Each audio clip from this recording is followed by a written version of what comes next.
Hello बच्चों, कैसे हो? होप करता हूँ एकदम बढ़िया होगे। मैं भी एकदम अच्छा हूँ। ये आ गए लेक्चर नंबर 12 लेके। पिछले लेक्चर में, इससे पहले वाले लेक्चर में, पहली बात तो अगर वो आपने नहीं देखा है तो पहले देख के आओ, नहीं तो बहुत बुरा हो जाएगा। मतलब ये लेक्चर आपको समझ में नहीं आएगा, सीधी सी बात है। अगर पिछला लेक्चर नहीं देखा, मोशन अंडर ग्रेविटी मैंने पढ़ाया था पिछले वाले लेक्चर में, वो देख के आओ पहले। उसके बाद 11th लेक्चर है वो आपका, ये आपका 12th लेक्चर है। इस वाले लेक्चर में हम लोग सिर्फ और सिर्फ इंपॉर्टेंट क्वेश्चंस करने वाले हैं। हाँ, थोड़ा बहुत अगर बेसिक में कोई प्रॉब्लम है तो बेसिक स्टार्टिंग में मैं क्लियर करवा दूंगा। और बाकी ये पहला क्वेश्चन आपके सामने रहा। ठीक है, कोशिश करो हो सके तो सबसे बेसिक क्वेश्चन सबसे पहले ले आए। ठीक है, ये बिल्कुल बेसिक क्वेश्चन है, कुछ है ही नहीं इसमें। ठीक, ट्राई किया किया। ठीक है, तो मैंने पहले एक क्वेश्चन बताई थी कि सबसे पहली चीज तो आपको जी हमेशा क्या लेना है, प्लस वाई माइनस वाई वाला कंसेप्ट बताया था। जिस वेक्टर की डायरेक्शन इस तरफ होगी उसे आपको नेगेटिव लेना है, और जिस वेक्टर की डायरेक्शन प्लस वाई की तरफ होगी उसे आपको पॉजिटिव लेना है। जी हमेशा आपको जो एक्सीलरेशन है वो आपको हमेशा माइनस जी लेना है, क्योंकि एक्सीलरेशन हमेशा नीचे की तरफ लगता है, ग्राउंड फ्लोर की तरफ लगता है, सरफेस अर्थ सरफेस की तरफ लगता है, इसलिए माइनस जी हमेशा लेना है। और हाइट इसमें हमेशा स्मॉल होती है। फ्री फॉल का कंसेप्ट बताया था, किसी बॉडी को फ्रीली ऐसे रिलीज कर दिया जाए, यू उसका जीरो होना चाहिए तो उसे फ्री फॉल कहते हैं, एयर रेजिस्टेंस होना नहीं चाहिए। और हाँ, ये सारे के सारे जो क्वेश्चंस आपके सामने आ रहे हैं इनमें एयर रेजिस्टेंस नहीं है, इस बात को दिमाग में रखते हुए सॉल्व करना है। ठीक है, एयर रेजिस्टेंस नहीं है। तो सबसे पहला सवाल है maximum height reached by ball. ठीक, सबसे पहले इसका फिगर बनाते हैं। एक बात ध्यान रखना भाई, इन सवालों में फिगर बनाना स्टार्टिंग में बहुत जरूरी है। अगर आपने फिगर ड्रॉ नहीं किया तो दिक्कत आ सकती है। सबसे पहले आप फिगर ड्रॉ कीजिए, उसके बाद सवाल कीजिए। ठीक है, फिगर एक बार ड्रॉ हो गया तो आधा सवाल तो वहीं सॉल्व हो जाता है, आधे से ज्यादा। ठीक है, तो स्टार्टिंग में बॉल को, मान लो स्टार्टिंग में बॉल को किस स्पीड से फेंका गया ऊपर की तरफ। A ball is thrown vertically upward with a velocity of 20 metre per second. ऊपर की तरफ फेंका गया 20 मीटर पर सेकंड। मैंने कहा जी यहाँ पे आपको 10 मीटर पर सेकंड स्क्वायर लेना है। ज्यादा एक्यूरेट वैल्यू कौन सी है? जी is equal to 9.8 metre per second square होती है। मैंने आपको बताया था मैंने आपको बताया था कि अगर कैलकुलेशन थोड़ा सिंपल करनी हो तो हम लोग 10 मीटर पर सेकंड स्क्वायर लेते हैं। ठीक है, वैसे आपको ये दिया रहेगा कि जी आपको 9.8 मीटर पर सेकंड स्क्वायर लेना है। ठीक है, क्वेश्चन में दिया रहेगा अलग से। ठीक है, तो स्टार्टिंग में जो यू है इसका, सबसे पहले यू की बात करते हैं। इनिशियल वेलोसिटी इसका 20 मीटर पर सेकंड है। ठीक, सवाल है maximum height reached by ball. मान लो बॉल, अच्छा मैक्सिमम हाइट मैंने क्या कहा था? मैक्सिमम हाइट वो है जो बॉल जो ऊपर तक पहुंच जाए और वहां पे जाने के बाद वो रेस्ट पे आ जाए। रेस्ट का मतलब मैंने किसी बॉल को ऊपर की तरफ फेंका, वो ऊपर जाके देखो मैक्सिमम हाइट पे तभी तो पहुंचेगी। ऊपर जाती रही, एक टाइम वो आएगा जब बॉल आपकी बिल्कुल एकदम जीरो पे आ जाएगी। यानी कि यहाँ पे आके जो आपकी वेलोसिटी हो जाती है, यानी कि फाइनल वेलोसिटी यहाँ के कितनी हो जाएगी? जीरो। ठीक, इनिशियल वेलोसिटी क्या है? इनिशियल वेलोसिटी यू है आपका कितना? -20 मीटर पर सेकेंड। -20 मीटर पर सेकेंड क्यों है? क्योंकि आपका इनिशियल वेलोसिटी का जो डायरेक्शन है, हो गई ना गलती, प्लस वाई की तरफ है तो ये प्लस है, +20 मीटर पर सेकेंड। अगर हम ऊपर से यू ऐसे नीचे की तरफ फेंकते तो -20 मीटर पर सेकेंड, क्योंकि इसका वेक्टर का डायरेक्शन किधर की तरफ है? प्लस वाई की तरफ। इसलिए u इज इक्वल टू आपका हो गया 20 +20 मीटर पर सेकेंड। तो आपको इन्फॉर्मेशन, पहला सवाल करने के लिए इन्फॉर्मेशन क्या क्या दे रखी है? u is equal to 20 metre पर सेकेंड, पहली चीज। b इज इक्वल टू, आपको पता है मैक्सिमम हाइट पे पहुंचने के लिए एक टाइम आएगा जब आपकी फाइनल वेलोसिटी जीरो हो जाएगी, इसलिए v आपका हो गया जीरो। एक्सीलरेशन आपको पता है हमेशा क्या लगना है, बताओ भाई। अगर एक्सीलरेशन हमेशा माइनस जी लगना है, यानी कि -10 मीटर पर सेकेंड स्क्वायर। ये बात क्लियर है? -10 क्योंकि क्वेश्चन में हमने दे रखा है माइनस, यहाँ पे 10 आपको जी इज इक्वल टू 10 मीटर पर सेकेंड स्क्वायर लेना है। जी हमेशा नेगेटिव लेना है, जो अप्रोच कल बताई थी।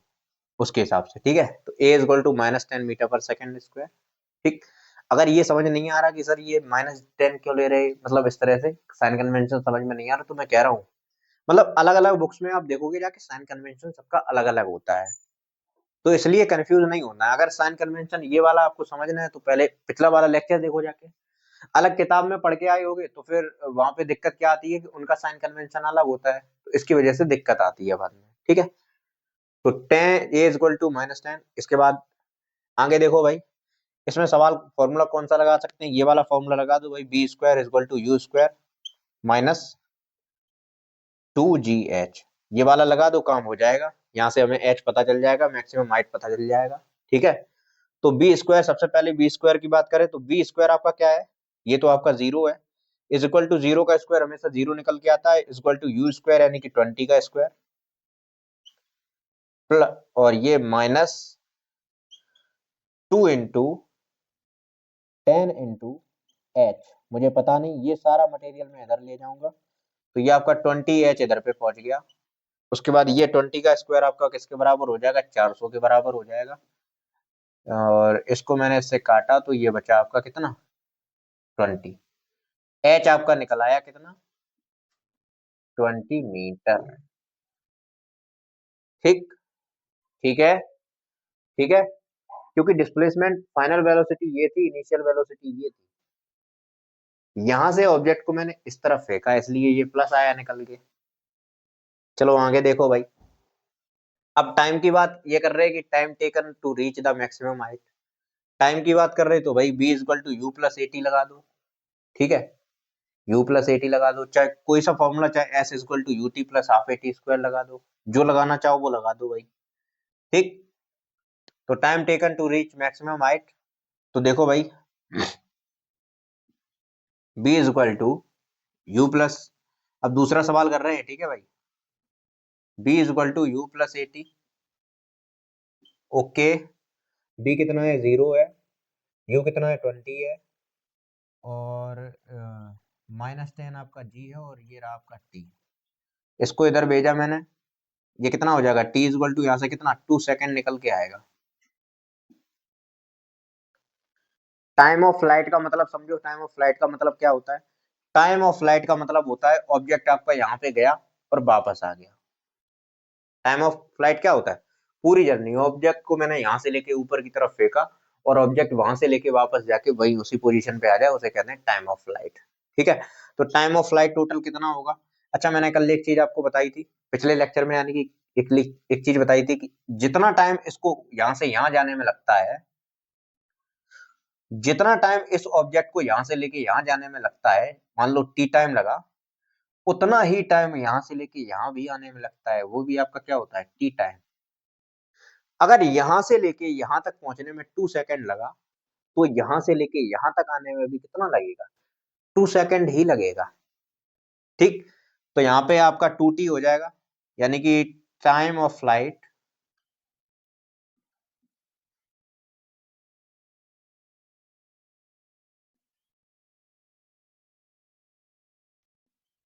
टाइम ऑफ फ्लाइट क्या हो जाएगा, 2t, यानी कि आपका निकल के आ गया 2 इंटू 2 4 सेकेंड। इस बात को समझने में कोई परेशानी, ये रहा आपके सामने नया सवाल, इसे करो ट्राई, कर लिया try. A stone is dropped from the top of a tower of height 45 meter. Find time taken to reach the ground, पहली चीज। दूसरी चीज velocity with which it strikes the ground, ठीक है। दो चीजें पूछी गई हैं। सबसे पहली चीज तो इसमें ड्रॉप्ड वाला कंसेप्ट देखो, ऊपर से ड्रॉप किया गया, कुछ इस तरह से ड्रॉप किया गया है, ठीक है, ऊपर से नीचे इस तरह से ड्रॉप किया गया, फेंका नहीं गया। एक होता है फेंकना, ड्रॉप किया गया यानी कि फ्री फॉल हुआ है ऑब्जेक्ट का, ठीक है। और जब फ्री फॉल होता है तब होता क्या है,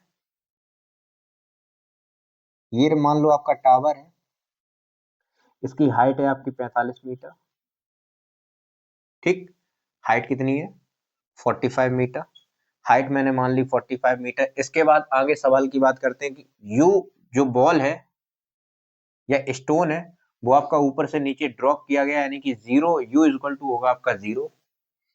ठीक, फाइनल वेलोसिटी, अच्छा बॉडी जो है वो यहां से इधर की तरफ, डिस्प्लेसमेंट कहां से कहां जा रहा है, डिस्प्लेसमेंट इधर से इधर की तरफ हो रहा है, यानी कि डिस्प्लेसमेंट की डायरेक्शन क्या है, डिस्प्लेसमेंट की डायरेक्शन है ये, क्या है, इस बात को समझना भाई बहुत सबसे ज्यादा जरूरी है। इस बात को, इस सवाल को मैंने इसीलिए दिया क्योंकि ये बात समझ में आए, डिस्प्लेसमेंट को समझना बहुत जरूरी है। डिस्प्लेसमेंट की, मैं इधर से बॉडी इधर पे ले जा रहा हूं, तो डिस्प्लेसमेंट की डायरेक्शन कितनी होगी, इधर की तरफ, यानी कि डिस्प्लेसमेंट जो आपको एच लेना है या फिर डिस्प्लेसमेंट हाइट लेनी है, वो आपको डिस्प्लेसमेंट बॉडी जो डिस्प्लेसमेंट कवर कर रही उसको क्या डिस्प्लेसमेंट क्या होगा, नेगेटिव होगा। इस बात को समझना बहुत जरूरी है भाई, बहुत जरूरी। डिस्प्लेसमेंट अगर यहाँ से यहाँ, अगर बॉडी को नीचे से ऊपर की तरफ फेंकते तो डिस्प्लेसमेंट की डायरेक्शन ऊपर की तरफ होती, तब डिस्प्लेसमेंट को आप पॉजिटिव लेते। अभी इस कंडीशन में आपको डिस्प्लेसमेंट को नेगेटिव लेना पड़ेगा, ठीक है, डिस्प्लेसमेंट क्या होगा, नेगेटिव होगा। फाइनल वेलोसिटी का मुझे कुछ पता नहीं है, वो निकालना है। आओ सवाल देखते हैं। अब इसको करने का दो तरीका है। पहला तरीका है, देखो भाई टाइम निकालना है, टाइम निकालने के लिए b equal to u plus a t या तो लगा दो, ठीक है, उसमें टाइम आता है, लेकिन समस्या उसमें ये है कि ना हमें b पता है ना t पता है, ठीक, तो वो नहीं लगा सकते। तो एक इक्वेशन बचती है हमारे पास, minus S is equal to U T minus of G T square. भाई माइनस मैंने क्यों लगाया, बात को समझ गए ना, g को आपको 10 ही लेना है, और माइनस एस मैंने क्यों लगाया, समझ गए ना, क्योंकि डिस्प्लेसमेंट आपका इधर से इधर की तरफ हो रहा है। मुझे हर चीज, ये चीज बस इसमें यही समस्या है कि आपको देख के चलना पड़ेगा कि भाई किसको हमें नेगेटिव लेना है, किसको हमें पॉजिटिव लेना है। अगर आपने ये डायरेक्शन नेगेटिव मानी है, मैंने नीचे की डायरेक्शन नेगेटिव मानी है, जो भी वेक्टर आपका नीचे की तरफ जाएगा उसे मैंने नेगेटिव माना, और जो वेक्टर ऊपर की तरफ जाएगा उसे मैंने पॉजिटिव माना, तो हर चीज को उसी के अकॉर्डिंग आपको करनी पड़ेगी। अगर मान लो यहाँ पे मैं एस को पॉजिटिव कर दूं तो सारी कहानी बदल जाएगी, आंसर आपका गलत आएगा, ठीक है। तो सबसे पहले तो minus s equal to U T minus half g T square, इनको खत्म कर दो, क्योंकि यहाँ पे u आपका क्या है, जीरो है, u आपका जीरो है, तो ये तो पूरी चीज आपकी जीरो हो गई। Minus 45 is equal to minus G आपका 10 है अपॉन 2 और टी स्क्वायर, ठीक, माइनस से माइनस गया, इससे ये गया, यहाँ पे बचा 5, और ये टी स्क्वायर आपका ओवरऑल निकल के आ जाएगा 9 के बराबर, टी यहाँ से प्लस माइनस 3 निकल के आएगा, ठीक। टाइम कभी आपका निगेटिव होता नहीं है, तो आप इसको इग्नोर कर सकते हो, तो टी सीधा 3 सेकेंड, कितना, 3 सेकेंड। कोई समस्या, इस बात को समझने में कोई समस्या, टी आपका निकल के आ गया। वेलोसिटी विद विच इट, अब हाँ यहाँ पे इसको निकालने के लिए आप ये वाला जो दूसरा सवाल है, दूसरी वाले को सॉल्व करने के लिए आप इसका इस्तेमाल कर सकते हो, b is equal to u plus a t, या फिर मैं यूं कहूं कि u minus g t, b is equal to, u तो आपका जीरो है, ये चीज आपकी जीरो है, माइनस 10 इंटू टी कितना है, 3, तो b इज इक्वल टू, यानी कि फाइनल वेलोसिटी जो ग्राउंड को ये हिट करेगी वो कितनी होगी, माइनस 30 मीटर पर सेकेंड। अब ये माइनस साइन यहाँ पे क्या शो कर रहा है, माइनस साइन यहाँ पे ये शो कर रहा है कि जो इसकी डायरेक्शन, फाइनल वेलोसिटी की डायरेक्शन होगी वो किधर होगी, नीचे की तरफ होगी। बात को समझ गए, तो यहाँ पे आप कह सकते हो कि 30 मीटर पर सेकेंड डाउनवर्ड, क्या कह सकते हो, 30 मीटर पर सेकेंड डाउनवर्ड। ये आंसर में ये चीज दिखाना जरूरी है, क्योंकि एग्जामिनर को नहीं पता कि आप किस चीज को, किस डायरेक्शन को पॉजिटिव ले रहे, किस डायरेक्शन को नेगेटिव ले रहे। जैसे आप बोर्ड के खासकर क्वेश्चंस में आपको ये चीज करनी हो, तो पहले आपको स्पेसिफाई करना पड़ेगा स्टार्टिंग में ही कि आप किस, मतलब किन चीजों को लेके कर रहे हो। आप सीधा कहते हैं नीचे की डायरेक्शन में नेगेटिव ले रहा हूँ, जो नीचे जा रहे हैं वो नेगेटिव, जो ऊपर वेक्टर आ रहे हैं वो आपके पॉजिटिव। चाहे लास्ट में आंसर में आप इस तरह से लिख देना, बात एक ही है, ठीक है। चलो भाई इसे नोट करो, ये सवाल ट्राई करो भाई। Two stones are thrown vertically upward, मैंने दो पत्थर लिए और दोनों को इस तरह से एक साथ फेंका, ठीक है। One with velocity of 20 metre पर second and other with 40 metre पर सेकेंड। जो मेरे राइट एंड में है उसको मैंने 40 मीटर पर सेकेंड से फेंका, जो मेरे लेफ्ट एंड में उसको मैंने 20 मीटर पर सेकेंड से फेंका। दोनों एक साथ फेंके मैंने, ठीक है, दोनों एक साथ, ठीक, ये बात ध्यान रखना, दोनों एक साथ। Find the time interval between their return to the ground. अब वो कितनी देर में अपनी journey time of flight complete करके नीचे आ जाते हैं, टाइम ऑफ फ्लाइट पता करना है, ठीक है। क्या पता करना है, दोनों पत्थरों का, दोनों स्टोन्स का आपको टाइम ऑफ फ्लाइट पता करना है। इसके लिए सबसे पहले आप छोटी सी डेरिवेशन समझ लो, उसके बाद आगे समझते हैं, ठीक है। डेरिवेशन क्या है? अच्छा हमें ये बताओ कि जैसे बॉडी कोई बॉल है, ग्राउंड से किसी मैक्सिमम हाइट तक जा रही है, मैक्सिमम हाइट तक मान लो जा रही है, तो उसका टाइम कितना होगा यहां से लेके यहां तक जाने का? तो आपको पता है यहाँ पे कुछ u वेलोसिटी रही होगी, यहाँ पे v आपका 0 हो जाएगा, ठीक है। तो u यहाँ पे रहेगा, यहाँ पे v आपका 0 हो जाएगा। तो इससे निकाल सकते हैं b equal to u plus u minus g t, ठीक है। तो b equal to u minus g t. अब b आपका 0 है तो 0 is equal to u minus g t, और जी टी को मैं इधर ले आऊंगा 0 की जगह पे, ये आपका 0 है ना, यहाँ पे मैं जी टी ले आया, तो t आपका क्या हो जाएगा, t इज इक्वल टू हो जाएगा u बाई जी। ये बात क्लियर है? t कितना हो जाएगा, u बाई जी। अब मैंने कहा था कि जितना आपको यहां से लेके यहां तक टाइम लगता है, जितनी इतनी डिस्टेंस मैक्सिमम हाइट कवर करने में लगता है, उतना ही टाइम किसको लगता है, ऊपर से नीचे आने में भी उतना ही टाइम लगता है। ये मान लो टी अप है, जब बॉल ऊपर की तरफ जा रही थी वो वाला टाइम है। टी डाउन क्या होगा, जब बॉल नीचे की तरफ आएगी तब क्या होगा, तब भी तो आपका यू बाई जी ही होगा, क्योंकि जो टाइम ऊपर जाने में वही टाइम नीचे आने में। तो टोटल टाइम ऑफ फ्लाइट कितना हो जाएगा, टोटल टाइम आपके पास कितना हो जाएगा, टोटल टाइम ऊपर जाने का टाइम, नीचे आने का टाइम, यानी कि u plus g plus u plus g, u by g, ये आपका हो जाएगा 2u बाई जी। कोई दिक्कत? टाइम ऑफ फ्लाइट, ये फॉर्मूला है, चाहो तो याद कर लो भाई, जरूरी फॉर्मूला है, ठीक है। टाइम ऑफ फ्लाइट, बात समझ गए? अब इस सवाल को करते हैं। Two stones are thrown vertically upward, दो पत्थर हैं आपके, मान लो एक पत्थर इधर पे मैं ए को सॉल्व कर रहा हूँ, इधर पे मैं बी को सॉल्व कर रहा हूँ। ए की जो वेलोसिटी है वो मान लो है 20 मीटर पर सेकेंड, ठीक, और v की वेलोसिटी जो इनिशियल वेलोसिटी है वो है 40 मीटर पर सेकेंड, ठीक। इसका टाइम बता दो भैया, टाइम ग्राउंड पे पहुंचने का, इसको वापस आने में कितना टाइम लगेगा, इसका टोटल टाइम कितना लगेगा। दोनों 0 सेकंड से चले, एक ही टाइम पे दोनों को मैंने फेंका था, ठीक है, एक ही टाइम पे दोनों को मैंने फेंका था। इसका 2u बाई जी, u कितना हो जाएगा इनिशियल वेलोसिटी, u कितना है 20, 2 इंटू 20 बाई जी यानी कि 10, यहाँ पे भी g आपको 10 ले लेना है, ये आपका आ जाएगा 4 सेकेंड, ठीक। यानी कि जो मैंने 20 मीटर पर सेकेंड से फेंका, आपका वो 4 सेकेंड में कवर हो जाएगा। उसके बाद t is equal to 2u 2 into 40 by जी,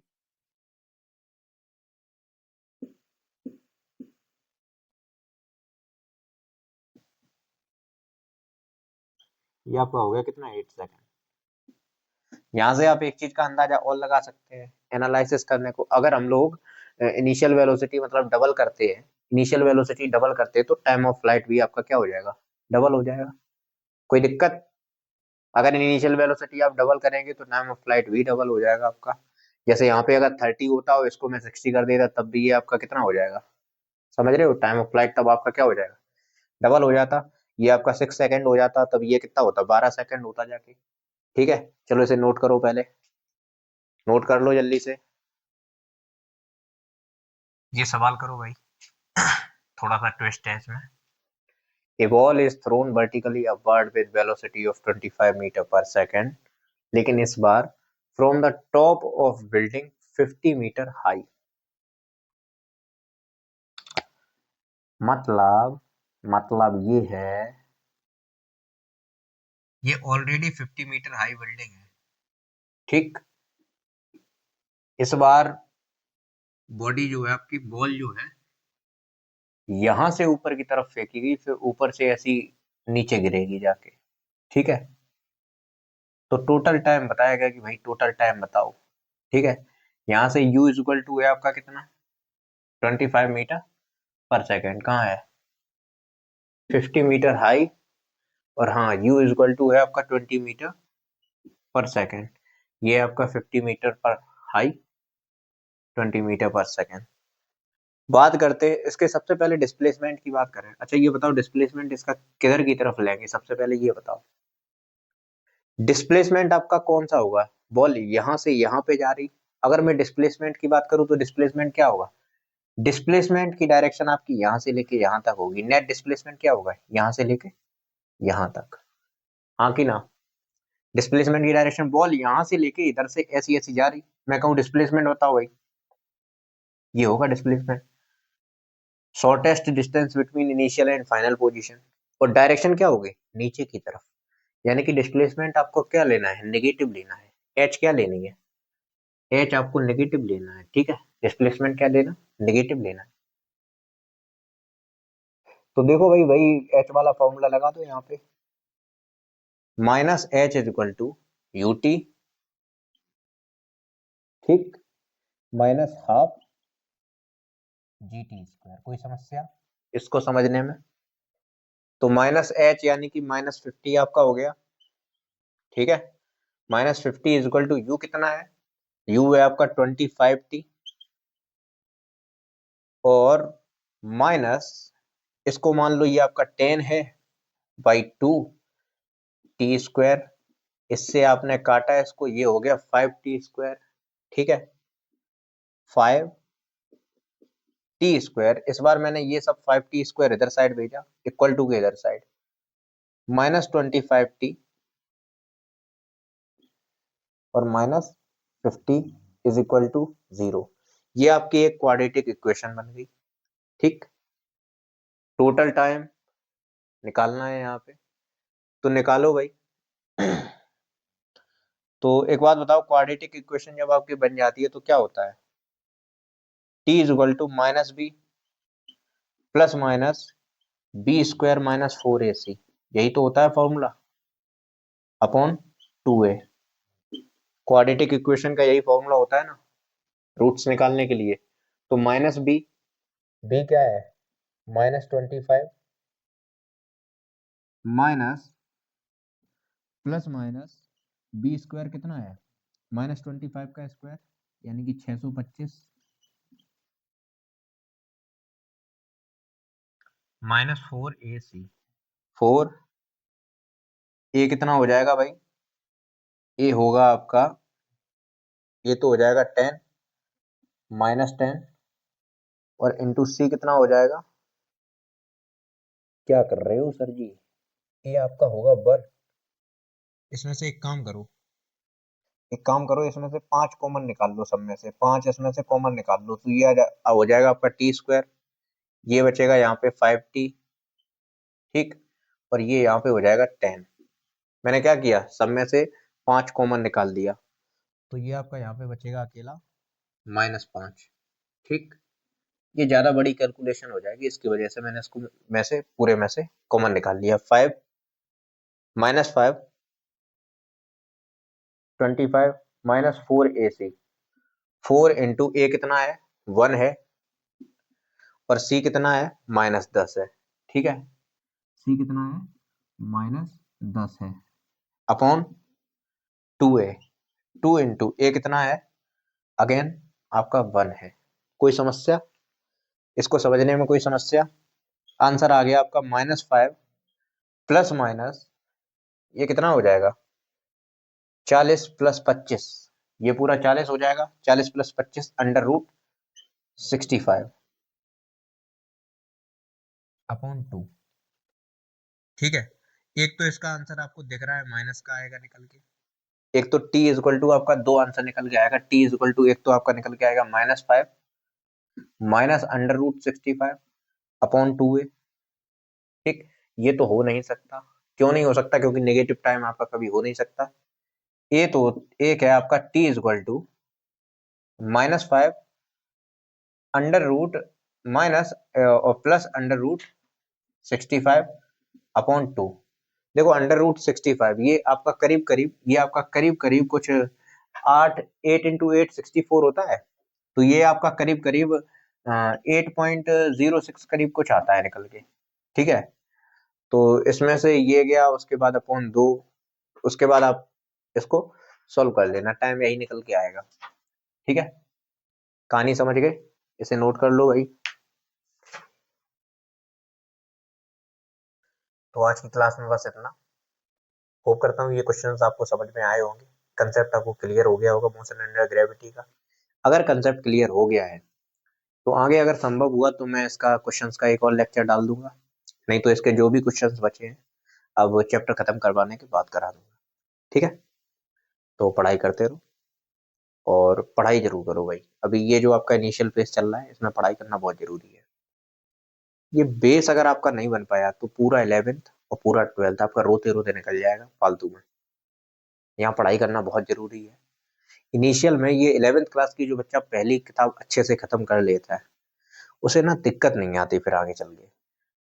फिर उसका कॉन्फिडेंस जो है वो काफी हद तक बिल्डअप हो जाता है, मतलब वो कॉन्फिडेंट फील करता है, क्योंकि ये 11th क्लास का जो पहली बुक है वो आपका काफी हद तक बेस कवर कर लेती है अच्छे से।